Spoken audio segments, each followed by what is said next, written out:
Yeah. Okay, sorry. Hello, everyone. My name is Dr. Laura Newman. I'm the postdoctoral research associate on the Addressing Health project. I'm currently based at King's College London. And for those of you who aren't aware of our project, we're a really fantastic project currently funded by the Wellcome, looking at health and occupational medicine in the post office in the Victorian and early Edwardian period.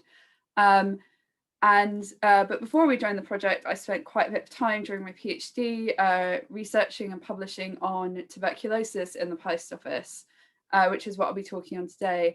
And my association with U3A comes from my time on the Addressing Health project, where I've been working with a really fantastic group of people researching the life histories of postal pensioners who retired in 1901. So I'm really happy to come and talk with you all today. Let me start sharing my screen. Let's see. Yep. Oh. Okay. And I'll start now. So, yeah, sorry, I'm just trying to find where it, sorry, the Zoom thing keeps coming up. Yeah, okay. So, yeah, the title of my talk today is Transforming Tuberculosis, Tuberculosis, the Family of Scottish Medicine. And the reason I wanted to focus on the family unit here today is because of my time with the SLP, working with all these great family historians, I've had quite a few people talk to me about instances in their own family history research where they've come across cases of ancestors who died of tuberculosis or consumption. And I wanted to use today to sort of play around with this idea of tuberculosis in the family. So think about its relationship to the historical family unit, but also think about TB's own family history. So TB as something that, as a biological agent that has its own complicated long history and of stuff that you would kind of commonly associate with family history, so stuff to do with migration and so forth. So I wanted to play around with like the multiple levels and meanings of family as they relate to the history of medicine, and particularly with TB. And then finally kind of bring it back to Scottish medicine in particular, and that relation in the relationship of Scottish medicine to the post office. So yeah, so my talk is structured into 3 sections. I've tried to time this. It runs to around 40 minutes. So I'll try and not speak too quickly, but there's a lot to get through. So the first section looks at the family history of tuberculosis. Then we move more into the modern period, where I'm probably a lot more comfortable, if I'm being completely honest. It's my area of specialty. And then before, in the final section, looking at tuberculosis in Scotland and the relationship of Scottish tuberculosis medicine to the post office. Okay, so just a warning, there's only one slide this refers to actually. This presentation does include a graphic picture of one pathological specimen. Before this comes up, there'll be a little warning slide with this exclamation point. So look away if you want to.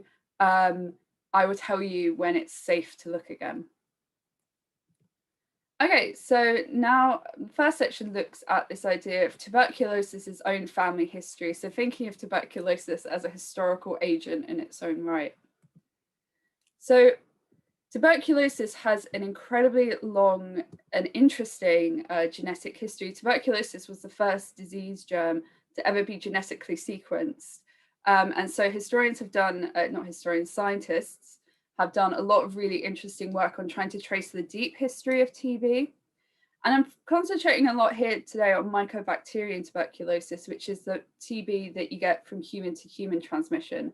But there are lots of different strains of tuberculosis that cause TB in mammals, some of which can cause TB in humans.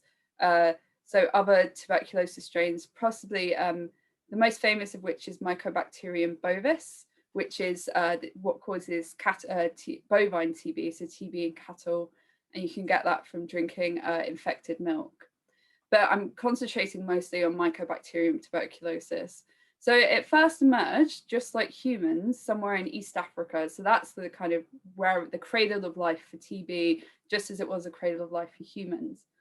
And what's interesting about TB is there are 7 major lineages of human tuberculosis that results from when humans first migrated from Africa.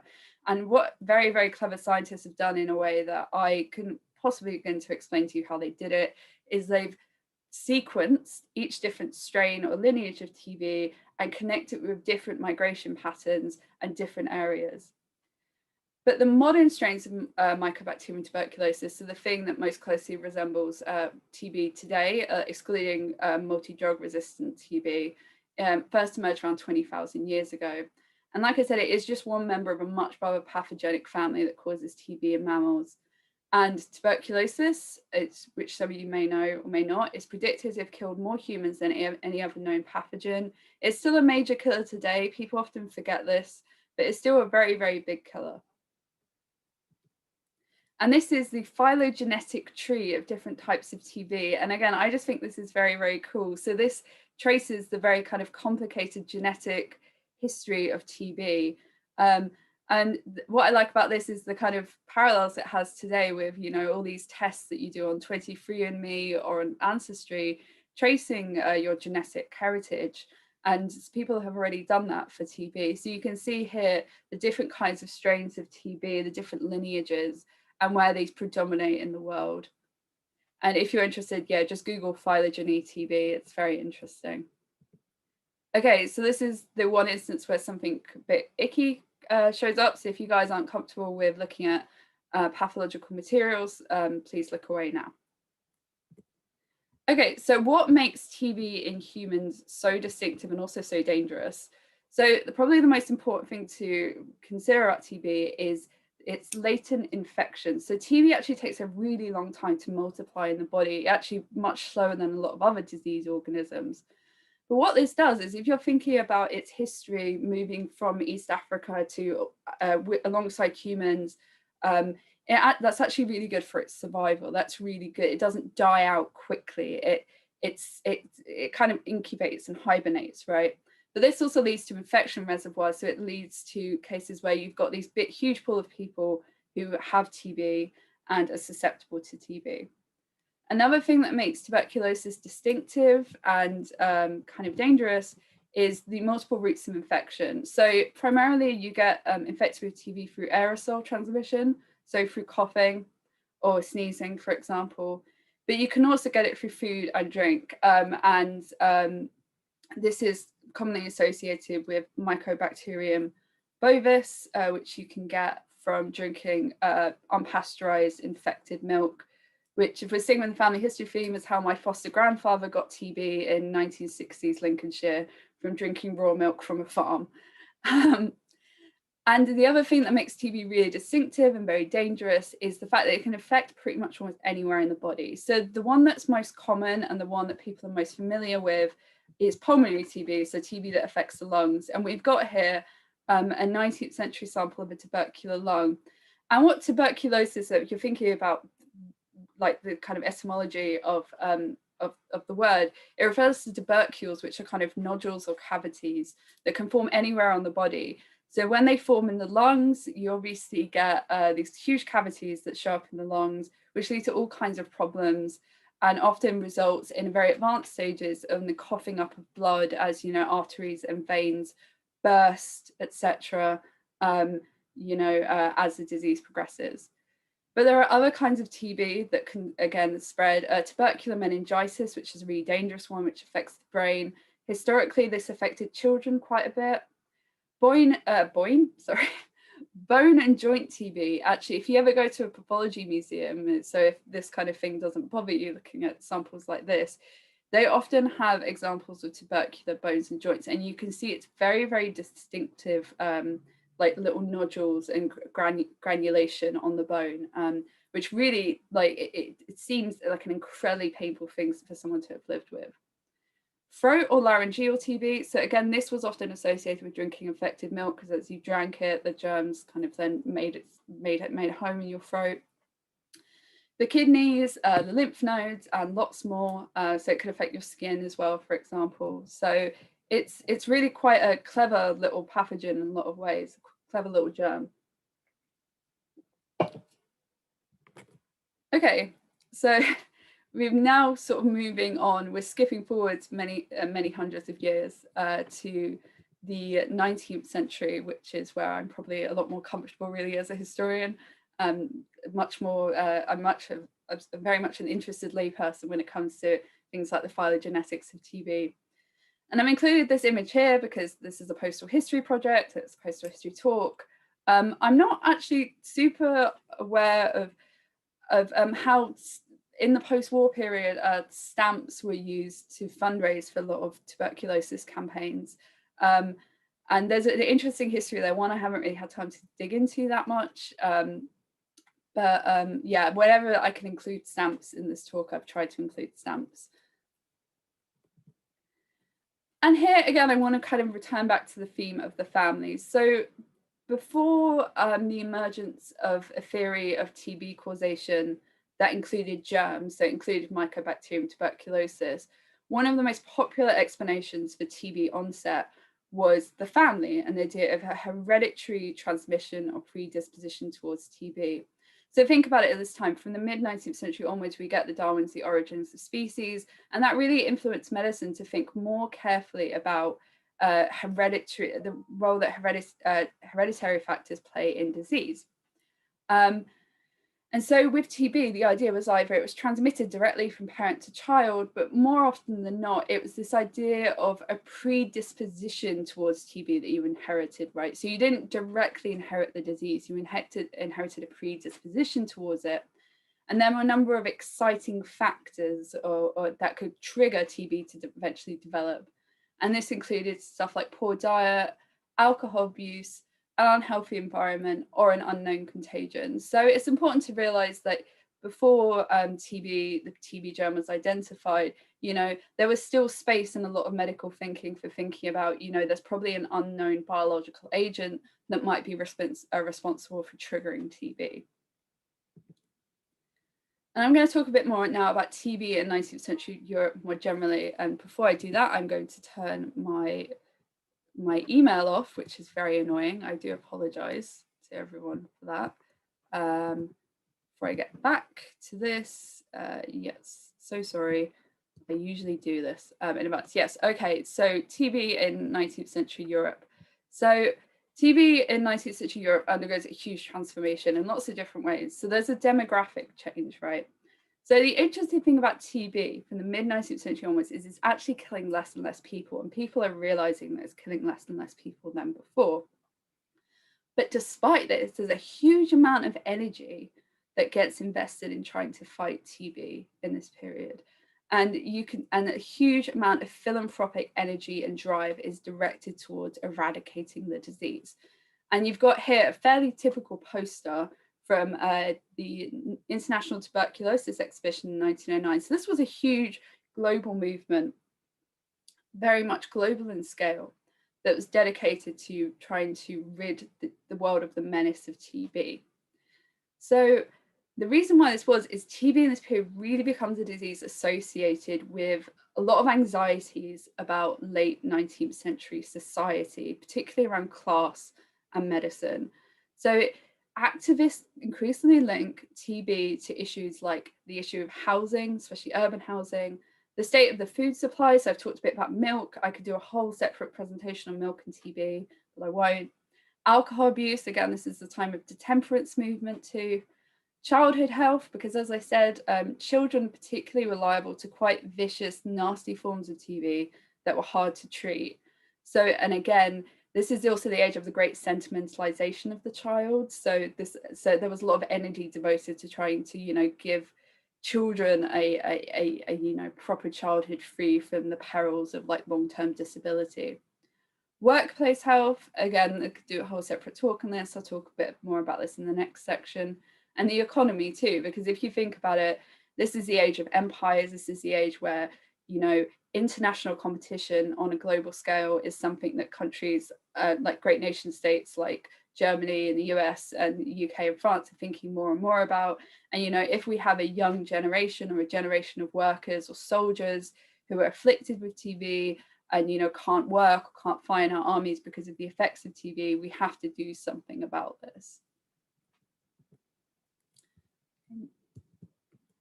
Okay, so now I'm going to move on to what is seen as a turning point in the history of TB, which is the identification of Mycobacterium tuberculosis by a German bacteriologist called Robert Koch. You can see him here on a lovely stamp again. So So yeah, he identifies mycobacterium tuberculosis as what he sees as the most important factor in causing TB. Again, when you often see these like big histories of like of medical discoveries, a lot of the time it's phrased as if like, you know, people woke up in 1882 one morning to the news of this discovery and then everyone fell in line straight away. Whereas in actuality, there was a huge amount of debate about, you know, well, exactly how important is this germ in causing TB and how is it transmitted and is everyone equally susceptible? And despite the great optimism about this discovery and the potential for it posed potential for a cure for TB, so, you know, Koch's great rival in this period, Louis Pasteur over in France, you know, does a lot of great things with his work. So, you know, developing a great a suitable vaccine for rabies, for example. And there's a hope, you know, amongst a lot of people that, you know, now that we found a causative agent for TB, are we going to develop an effective treatment? But in actuality, it's only until the 1940s. So you have to wait a long time for an effective antibiotic treatment for TB. And so the association between the family and TB never entirely uncoupled. So many medical practitioners still saw tuberculosis as the trigger for someone with a hereditary predisposition to develop the disease rather than causing it in and of itself. And so you see stuff like life insurance companies in this period, which hire doctors, still assessing potential customers for the potential family taint of TB.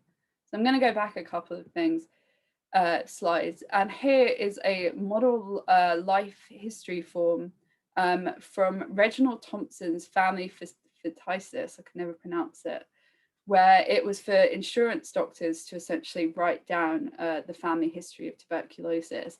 And again, you know, thinking about, you know, ideas take a long time to gain hold and gain traction and consensus from the medical community. Note that this was published 2 years after Koch's discovery. And there was also this popular belief that there was a hereditary disease or that tuberculosis ran in the family.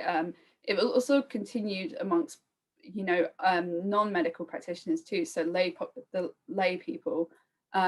So, for example, I haven't been able to find an equivalent for anywhere else, but in post-war Ireland, for example, there were surveys that carried out that showed that much of the general population still thought that TB ran in the family, and that way it could be a very, very stigmatizing disease. Okay, so now I'm going to go through quickly a history of diagnosing TB, and this is actually where medicine in this period does make quite a lot of strides. So in the early 19th century, tuberculosis really emerges as quite a distinct disease through the development of Paris medicine. And this is, I won't go too much into it, but this man here, René Laennec, he developed the stethoscope in the 1820s, and this helped to sort of distinguish TB from other kinds of respiratory diseases. This is from a diorama from the Science Museum, and I felt the need to put it here because the Science Museum History of Medicine dioramas are now gone, and there's a much fancier History of Medicine gallery, but I have a very big sentimental attachment to these dioramas because when I was a PhD student at the Science Museum, they were always there. So yeah, I just want to represent them here. So, you know, using the stethoscope continues to be a very important diagnostic tool for tuberculosis. Then we kind of go on to Koch's discovery of the presence of TB bacilli in sputum. So that develops into the sputum test for TB and becomes really probably the most cost-effective and ubiquitous means for verifying a case of TB in this period. Then you have the tuberculin test, which is like a skin reaction test. So there's a very interesting history of tuberculin. It was essentially a therapeutic thing designed by Koch to treat TB. And in actuality, it never worked out. There was quite a lot of controversy and drama around the fact that it wasn't effective in treating TB. But what people did find was it was actually quite good for diagnosing it. And then finally, we have X-ray. So the X-rays were used medically from the late 1890s onwards, but really grew in popularity in the interwar and post-war period.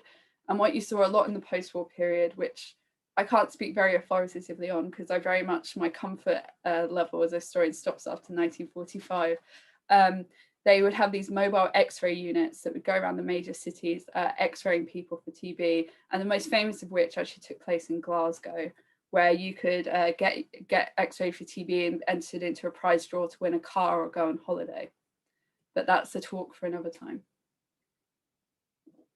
Okay, then thinking a bit more about treating TB in the sanatorium. So I think everyone's fairly familiar with the sanatorium. I think it's something that looms quite large in our popular imagination of TB. So the first specialist TB sanatorium opens around the middle of the 19th century in Germany, and it's generally considered the first place for specialist treatment for TB. And whilst, you know, at the sanatorium, you would be receiving medicine, and very occasionally, much later on, you would maybe be undergoing surgery to treat your disease. The most important thing about the sanatorium was its regime, and it's the fact that it really emphasized the importance of discipline, diet, exercise, and fresh air. And the fresh air component was really important. I'm sure everyone's familiar with the images of people in deck chairs sleeping outside in sanatoria. The idea was, you know, we would get the poor tuberculous subject from the city, you know, where he suffers from terrible air pollution, overcrowding, and take him to, you know, the beautiful Swiss mountains or the refreshing countryside air of England. And it really did continue to be a popular treatment option throughout the 19th and early 20th centuries, because there was no magic bullet for curing TB in this period, right? And in fact, it once, you know, originally it's the domain of the rich, the sanatorium treatment, but the 1911 National Insurance Act, which in Britain is a compulsory insurance scheme for people earning under a certain amount, provides access to sanatoria for workers for the first time. I say for some here because, you know, whilst you might think this piece of legislation was very progressive and, you know, must have changed lives for you know, so many people, working class people suffering from TB, in actuality, demand often outstripped supply, and there wasn't enough beds for everyone who wanted to go to the sanatorium. And I thought I'd also run you through some other treatments for TB in this period, which are quite interesting. So on the far left, we have sanochrysine, which is the gold treatment for TB. This is basically, they found in laboratory conditions, gold was good at killing off some of the TB germs. And then in the interwar period, some Danish medical men ran with that idea. But often what would happen is you would get injected with TB, and as would happen, you get poisoned. You get high levels of gold toxicity in your system. So eventually, you know, it was seen as perhaps not worth it in the end. Cod liver oil, which had been a really old treatment for TB way back into the 18th century, continues to be very popularly used, both in the sanatorium and outside. There was a lot of patent medicines for TB too. So this is a Schlick's pulmonary syrup. So, you know, something you get from the chemist or order from mail order catalogue, was very popular. Also used to be dispensed at dispensaries for people. And here is the artificial pneumothorax machine, which really grew in popularity in the early 20th century for pulmonary TB. So what happens is often if you read biographies of people who were in these early working class sanatoria in the early 20th century, they will talk about the artificial pneumothorax machine with a great degree of like fear, because essentially what would happen is the idea was that you needed to rest the diseased tubercular lung.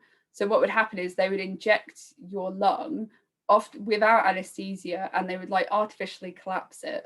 And it was, by all accounts, from what you read, it was a very painful and quite traumatizing experience for those who underwent this procedure. Okay, so now I'm going to look at tuberculosis in Scotland and its relationship to the Post Office. Okay, so I'm going to concentrate a bit on tuberculosis rates in Scotland, which actually showed a lot in common more generally at the time with tuberculosis rates in Europe. So as you can see here, tuberculosis from around the 1870s onwards is gradually killing less and less people in Scotland, to the point where by 1958, it's causing 13 in every 100,000 deaths. It's actually interesting though, there's a very interesting post-war history of tuberculosis in Scotland, in that in actuality, like it's seen as like a black spot on the map of Europe, because TB cases still continue to be quite high, and they spike at various points.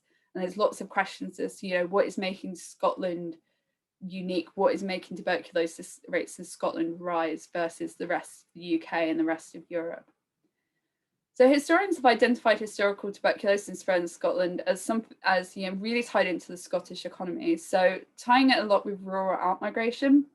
So this idea that as a young working age male, you would leave your village, go to a city or a town to work for a bit and then return. But obviously, as you returned, you were also bringing disease with you, the diseases associated with urban living. So that was one factor. Another thing was the textile industry, which was very, very big, especially in the west coast of Scotland. And if you think about all the things today we know about COVID and social distancing, these would have been very large workplaces with quite poor ventilation, people working very, very close together. And often they were women. And the interesting thing here is historians have speculated why TB rates were higher amongst women. And one of the reasons it suggested it is that women probably suffered nutritionally compared to men in the family unit. The men would have received more food, more nutritious food. So women's immune system probably wouldn't have been as strong in fighting TB because their diet was relatively quite poor compared to male. And obviously women worked a lot in the Scottish textile industry. And then related to this, overcrowding and urbanisation was another key risk factor in Scotland. By 1914, over 40% of the population lived in towns. But really, housing in late 19th, turn of the century Scotland is an incredibly big political hot potato, right? And it's recognised that housing conditions in Scotland are generally incredibly poor. Another interesting thing about the history of TB in Scotland is the role played by trade unions in campaigning for TB as a public health issue, campaigning for greater access to treatment, campaigning for greater awareness, and so on, but also for getting it recognised as a prescribed occupational disease. So it's a disease where you could eventually, if it turned out you couldn't work anymore due to this condition, which many people couldn't with TB, as again, like I said, it's a long, slow killer. What you would be able to do is if you could prove you contracted TB at work, you could eventually claim for your employer for compensation and then live off that compensation. It takes a long time for them to do this. TB is only recognised as an occupational disease in 1951. But as I said, Scottish trade unions were really instrumental in doing that. And here I want to think a bit more about the role played by the family, but particularly played by overcrowding and the family unit. So this case comes from a really great PhD I found from the year I was born, actually, by Neil Monroe McFarlane, called Tuberculosis in Scotland, 1870 to 1960. It's free online. Go download it. It will probably be much more informative than this talk. But something that McFarlane did, which was really great, was he interviewed Scottish people who contracted TB in the post-war period, including woman E or patient E, who was a Rob Royston woman who got TB when she was 18 years old. And what is interesting about this case is you can see the variety of factors relating to the family unit that led to, this family really suffering from the effects of TB. So the fact that, they lived 10 people in a 2-bedroom flat, 3 to 1 bed. So again, that's a big factor if you're coughing next to someone. The father was unemployed, and as a result of that, their diet was very, very poor. So again, the diet was, probably a factor in so many of them falling unwell. And again, just like we see today with COVID, there's a big domino effect. So, father comes in with TB, then the mother dies, then patient E gets TB, but she eventually recovers. But then other people in her family aren't so lucky. So her eldest sister contracts TB and dies. And the youngest child gets tubercular meningitis, which, as I mentioned earlier, is a form of TB, especially associated with young age, and is quite a nasty, very hard type of TB to treat. So how did Scottish medicine react to this problem of TB in Scotland? So the most influential contribution that Scottish medicine made to tuberculosis treatment in this period was something called the Edinburgh system. And this was designed by a man called Robert William Phillip, who opened the Victoria Dispensary for Consumption and Diseases of the Chest in Edinburgh in 1887. And the reason why Phillip opened this dispensary is because he had a long history of working in working class dispensaries in Edinburgh. So these dispensaries would provide free or low cost outpatient care to the working classes. Philip had worked at the Newtown dispensary in Edinburgh, but he was really frustrated with the standard of care for chronic TB patients. So he said what he would see someone who would just come back again and again, and they would just be given cough syrup and told to go on their way. And he thought, there has to be a way to deal with this, that there has to be a better means of trying to arrest the spread of TB, because, that person is then spreading TB in through their family and friends and so forth. So in the absence of a really effective therapeutic treatment for TB, education was really at the forefront of the Edinburgh system. So it was a concerted public health campaign. And as you can see here on the far left, you've got a really great relic of the Edinburgh system here, this little card that was given to patients, but also dispensed freely to people as well, where it tells you all these various rules for trying not to catch TB. So, making sure you dust, keeping away from crowded places, keeping your teeth clean, because teeth were often thought as nests of germs in this period, keeping your window open, big thing. And keeping temperate, again, making sure you don't drink too much, but also you don't eat too much rich food, and you kind of keep a regular diet and so forth. But something else that was interesting about the Edinburgh system was, so what you would do is you would go and get assessed at the dispensary, and then they would sort of try and decide what to do with you. Often you would be sent to a sanatorium or to a farm colony. But the really interesting thing about it in relation to the family unit was the fact that they had a really extensive system of visiting homes. So patients were visited by doctors, nurses, and health visitors from the dispensary. Around 3,000 visits in 1904, which is quite a lot. And as you can see, really what they're doing is they're making sure that these dispensary patients are living by these rules on the left. So they're making sure, that they're dusting, and that they're maybe not sharing cutlery, and they're keeping their windows open and so forth. And another important role that the family unit played in the Edinburgh system was as they were sort of targeted, right, for trying to detect if they had TB. So when you were a patient, if you come to the dispensary and say, I think I have TB, your family would have to come, and your family would be marched past the doctors and in this line of inspection, and they would try and tell whether, so-and-so had characteristic signs of TB, how their chest sounded and so forth. And this is a really great picture that I'd never actually seen before I designed, I'd sort of made up this talk, which is a dispensary nurse visiting an infected house in Edinburgh. You can see here her on the, the rather austere uniform. And yeah, I thought this was great for really emphasizing, how the family unit was really central. So the idea of targeting the family unit was really central to the Edinburgh system. Okay, so you might be wondering, what on earth does the Edinburgh system have to do with TB in the post office? So the Edinburgh system is incredibly important for sort of setting a precedent for how to treat TB in large targeted populations, right? And it provides the inspiration and the model for TB treatment for probably the most important worker-led health movement in the post office in this period, which is the Post Office Sanatorium Society. So this is a friendly society. So friendly societies are like mutual insurance schemes where you would pay a certain amount weekly or monthly, and you would be provided sickness insurance and from the society. So the Post Office Sanatorium Society was established in 1903 to help combat what its founder, Charles Garland, who was originally a telegraphist clerk, saw as a growing epidemic in the post office. So Garland claims something like 40% of telegraph clerks died of TB, male telegraph clerks.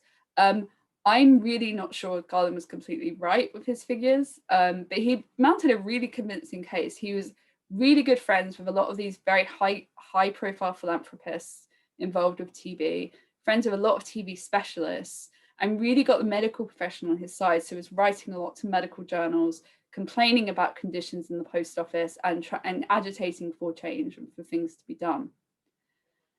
So what they do is in 1903, they set up this friendly society, and it's a means of dispensing education and raising awareness. And it casts itself in the Edinburgh system, which uses like this radial model of TB education. So this idea that you have a central hub of information, and then it moves outwards and grows. So it's like a multi-level marketing scheme or a pyramid scheme, right? But what distinguished the sanatorium system was it was very much emphasized that the worker would be the unit of communication. So the working classes would communicate and fight this together. So it was less of a paternalistic model than the Edinburgh system, which, you know, had very much these well-to-do nurses coming, visiting working class homes and checking that people were, you know, living correctly. This was much more work-led and about working class respectability. But the other thing that the Sanatorium Society took from the Edinburgh system was the ways in which the sanatorium and the home were seen as spaces that should become more like one another.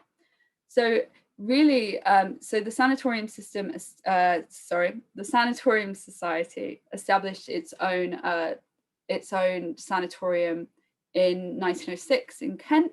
Benenden, which is today Benenden Healthcare. So this is the origins of Benenden Healthcare, for those of you who know it. And what they do at this the Benenden is they really emphasize this idea of the rules of health. So the thing we saw with the little card back here.